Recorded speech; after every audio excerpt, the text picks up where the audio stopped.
वैसे कैंप लगाए गए थे, 2 कैंप, एक डिग्री कॉलेज में, एक राजचौक मसूरी में। मकसद क्या होता है इन कैंप्स को लगाने का और आपकी तरफ से क्या मैसेज है? देखिए, नेशनल रोड सेफ्टी मंथ इस वक्त पूरी कंट्री में ऑब्जर्व किया जा रहा है। 1 जनवरी से 31 जनवरी तक सब पूरी इंडिया में सब स्टेट्स में जो डिफरेंट जो एक्टिविटीज़ हैं रोड सेफ्टी के ऊपर वो की जा रही हैं। उसी के मद्देनज़र आज हमने जहां एक अवेयरनेस कम मेडिकल कैंप रखा था कमर्शियल व्हीकल ड्राइवर के लिए, साथ ही जहां हमने एक जो स्कूल है वहां भी जाके बच्चों को अवेयर किया, और जो हमारा डिग्री कॉलेज बसोली है वहाँ पे ट्रैफिक पुलिस के साथ मिलके, जिसमें एसएसपी जो ट्रैफिक रूल हैं वो खुद पर्सनली आए हुए थे, हमने जहाँ जो डिग्री कॉलेज के बच्चे हैं वहाँ उनको रोड सेफ्टी के ऊपर अवेयर किया। मेन मकसद हमारा ये प्रोग्राम करने का वो यही है कि हमने किसी न किसी तरह से जो रोड एक्सीडेंट्स हर साल बढ़ रहे हैं, इंक्रीज हो रहे हैं, उनको मिनिमाइज करना है, और जो कीमती जानें इन एक्सीडेंट्स में जा रही हैं उनको रोकना है। लोगों की सब डिमांड है कि जो ड्राइविंग लाइसेंस ट्रायल है वो मसूरी में भी होगा, क्योंकि कठुआ जाना पड़ता है बनी, मसूरी और बिलावर के लोगों को, तो सेंटर पॉइंट मसूरी बनता है, यहाँ पे ट्रायल हो तो उनको आसानी होगी। किस तरह देखते हैं? देखिए, हम ऑलरेडी ये चीज़ हमारे जहन में है, आगे भी कुछ लोगों ने हमें फ़ोन किए हैं, हम कोई चार्ट आउट कर रहे हैं कि कैसे हम इन प्लेसेस पे जो कठुआ से दूर हैं जहाँ लोगों को प्रॉब्लम है, तो अगले 1-2 महीने में हम हायर अथॉरिटी से बात करके तो कोई वे आउट निकालेंगे, ताकि हम जो ड्राइविंग टेस्ट है कम से कम ज़्यादा नहीं तो महीने में एक बार ही हम बसोली में आके करेंगे। तो अक्सर यात्री वालों को देखा जाता है कि 1 से 10 सीटें जो होती हैं वो महिलाओं और हैंडीकैप के लिए आरक्षित होती है, लेकिन वो सीटें उनको मिलती नहीं है, तो इस पर किस तरह का संज्ञान है? देखिए, इसमें एक तो हम जब गाड़ियां पास करते हैं तो इंस्पेक्टर साहब जब गाड़ियां पास करते हैं तो हम उन वाहनों के ऊपर ये जो नंबर ऑफ सीट्स का रिजर्वेशन का बाकायदा उसमें इंश्योर करते हैं कि उसमें लिखा जाता है इतनी से इतनी सीट जो है वो हैंडीकैप विडो बार विडो के लिए हैं। तो लेकिन फिर भी चेकिंग के दौरान जब हमें अगर ऐसी कोई वायलेशन आती है तो उसमें ऐसे केसेस में हम चलान भी करते हैं, लेकिन फिर भी आपके माध्यम से अगर किसी भी पैसेंजर को जो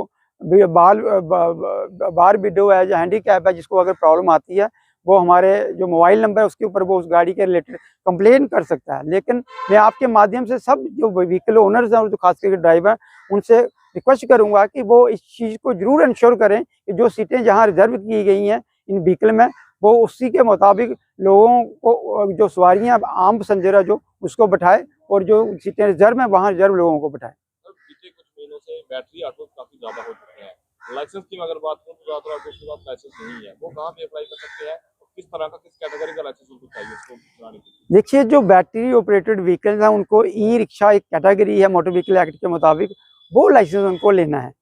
लिहाजा बड़ी बार हम जब चेकिंग करते हैं तो हम देखते हैं कि काफ़ी लोगों के पास लाइट मोटर व्हीकल के लाइसेंस तो होते हैं लेकिन ई रिक्शा का लाइसेंस नहीं है। इसलिए मैं आपके माध्यम से वो सब मालिक और ड्राइवर जो ई रिक्शा जिन्होंने खरीदे हैं या ई रिक्शा जो ड्राइवर चलाते हैं उनको मैं आपके माध्यम से ये इन्फॉर्म कर रहा हूँ कि वो ई रिक्शा का लर्नर जो है बन जाता है, वो पहले ई रिक्शा का लर्नर बनाए और 1 महीने के बाद ट्राई डेट लेके ई रिक्शा के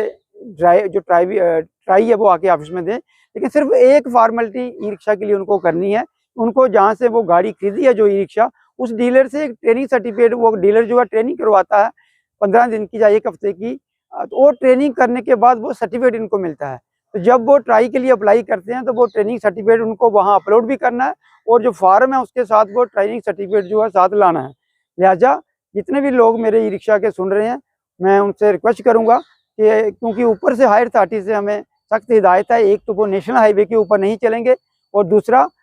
जब तक वैलिड लाइसेंस नहीं है उनके पास ई रिक्शा का तब तक वो रोड के ऊपर गाड़ी मत चलाएं। तो कितना रेडियस रहता है ई रिक्शा का, कहाँ से कहाँ तक जा सकता है और किराया किस हिसाब से निर्धारित होता है? देखिए, ई रिक्शा का कोई फिक्स रेडियस तो नहीं है, लेकिन एज पर पॉलिसी मैटर इनको जो हमारे लास्ट माइल कनेक्टिविटी के लिए ई रिक्शा का जो गवर्नमेंट ने इसको इंट्रोड्यूस किया है, क्योंकि बड़े ऐसे हमारे लिंक रूट्स हैं जहाँ पे गाड़ियाँ नहीं हैं, तो यहाँ भी लिंक रूट के ऊपर हमें गाड़ी नहीं है वहाँ हम ई रिक्शा को चलने के लिए अलो करते हैं, क्योंकि वहाँ लोगों को गाड़ियाँ न होने की वजह से भी प्रॉब्लम आती है। सिर्फ नेशनल हाईवे के ऊपर ई रिक्शा बिल्कुल टोटली बैन है, उनको लिंक रूट्स के ऊपर चलना है। और मैक्सिमम जो ई रिक्शा हम देखते हैं वो 5-6 किलोमीटर तक ही चलता है, क्योंकि ये छोटी गाड़ी है, इसकी जो स्पीड है वो भी 25 से कम है। लिहाजा ई रिक्शा जो है 4-5-6 किलोमीटर के रेंज में ही चलें और नेशनल हाईवे के ऊपर बिल्कुल नहीं चलें। कुछ ई रिक्शा है जो मसूरी से पंजाब की तरफ जाते हैं, इंटरस्टेट बॉर्डर को क्रॉस करते हैं, क्या वो जान सकते हैं इसमें क्या परमिशन वगैरह होती है? देखिए इंटरेस्ट रेट तो वो बिल्कुल नहीं, मैंने आपको पहले भी बताया कि नेशनल हाईवे के ऊपर टोटली बैन है। और इंटरेस्ट रेट तो ई रिक्शा चलेगा, एक छोटी सी गाड़ी है वो, उसमें 4 लोग मैक्सिमम ई रिक्शा में आते हैं, और लॉन्ग रूट के लिए वो सेफ नहीं है और ना वो इतनी स्पीड है उसकी, लिहाजा उसको सिर्फ लिंक रूट के, जो हमारी डिस्ट्रिक्ट के लिंक रूट्स हैं जहाँ गाड़ियाँ कम है ना के बराबर हैं, उन्हीं रूटों के ऊपर उनको चलना है। लोगों को सबसे ज्यादा दिक्कत आ रही है लाइसेंस से लेकर प्रिंटिंग के लाइसेंस उनके घर तक नहीं पहुंच पा रहे हैं, काफी समय हो रहा है उनको। तो वो क्या कर सकते हैं, कितनी मदद दे सकते हैं? देखिए ट्रांसपोर्ट डिपार्टमेंट ने जो प्रिंटिंग है वो एक सेंट्रलाइज कर ली है। पहले जो लाइसेंस थे हर आरटीओ ऑफिस में प्रिंट हो जाते थे, लेकिन पिछले 1-1.5 साल से वो ट्रांसपोर्ट कमिश्नर के ऑफिस से उन्होंने एक कंपनी को कॉन्ट्रैक्ट दिया है, वही कंपनी जो वहीं से लाइसेंस प्रिंट होते हैं पूरे जम्मू प्रिंस के, और वहीं से लोगों को थ्रू पोस्टल डिलीवरी चले जाते हैं। लेकिन पिछले 1-2 महीने से वो कॉन्ट्रैक्ट कंपनी का खत्म हो गया था, अब टेंडर हो गया और उम्मीद है कि अगले 15 दिन के अंदर वो कंपनी दोबारा प्रिंट करना शुरू कर देगी और लोगों को लाइसेंस जो है घर आ जाएंगे थ्रू पोस्टल क्या डिलीवरी। संदेश रहेगा वाहन चालकों के लिए? वाहन चालकों के लिए मेरी एक ही रिक्वेस्ट है, गुजारिश है कि जो ट्रैफिक के रूल रेगुलेशन गवर्नमेंट ने बनाए हैं, जब भी वो गाड़ी चलाएं एक प्रॉपर स्पीड लिमिट में चलाएं, रेसिंग नहीं करें, ओवर स्पीड गाड़ी मत चलाएं, गाड़ी चलाते समय मोबाइल का इस्तेमाल मत करें, और खास करके जो 2 व्हीलर वाले हैं वो हेलमेट पहने, सीट कार जो चलाते हैं वो सीट बेल्ट पहने। एक तो मेरी कमर्शियल व्हीकल से जो ड्राइवर लोग हैं और मालिक हैं उनसे रिक्वेस्ट है कि वो ट्रैफिक रूल की पालना करके ये गाड़ी चलाएं।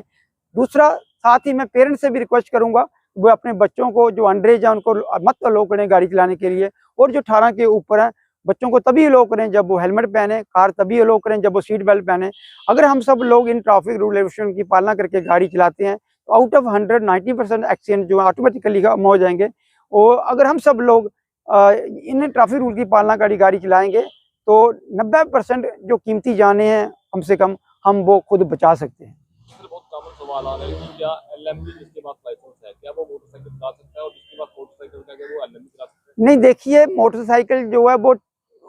2 व्हीलर कैटेगरी में आ गया, और जो कार है वो एलएमवी वो 4 व्हीलर कैटेगरी में आ जाती है। जो इसके पास एलएमवी लाइसेंस है वो जितनी भी लाइट गाड़ियां हैं वो सब चला सकता है, लेकिन एलएमवी वाला 2 व्हीलर नहीं चला सकता, 2 व्हीलर वाला कार नहीं चला सकता। अगर उनको दोनों चीजें चलानी है, कार और 2 व्हीलर, उन्होंने दोनों कैटेगरी में LMV plus motorcycle with care दोनों कैटेगरी के लाइसेंस उनको बनाने पड़ेंगे।